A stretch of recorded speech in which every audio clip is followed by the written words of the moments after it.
أيها الأحبة، إننا لا ندري كيف يجري قدر الله سبحانه وتعالى، وكيف تمضي علينا الأمور، وكيف تفاجأ بالأحداث، وكيف تحصل من حولك ظروف لا تخطر لك على بال.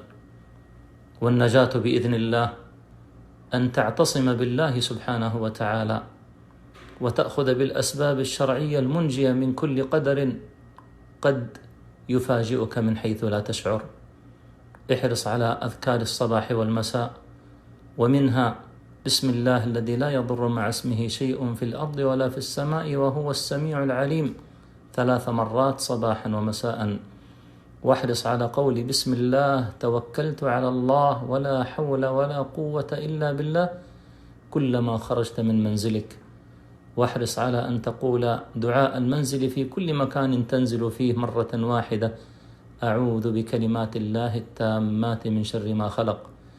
احرص حرصا عظيما على أن تصلي الصبح في جماعة، فإنك تكون في ذمة الله سبحانه وتعالى. واحرص على أن تكون ذاكرا لله جل وعلا. اذكر الله يذكرك، اذكر الله سبحانه وتعالى حتى يكون معك في كل أوقاتك وفي كل أحيانك. ادعو الله عز وجل أن يكون معك، أن ينجيك، أن يحميك، أن يكفيك الشرور، أن يصرف عنك كل بلاء. وادعو لأحبتك، وادعو لوالديك، وليدعو الوالدين لأبنائهم أن يكفيهم الله الشرور.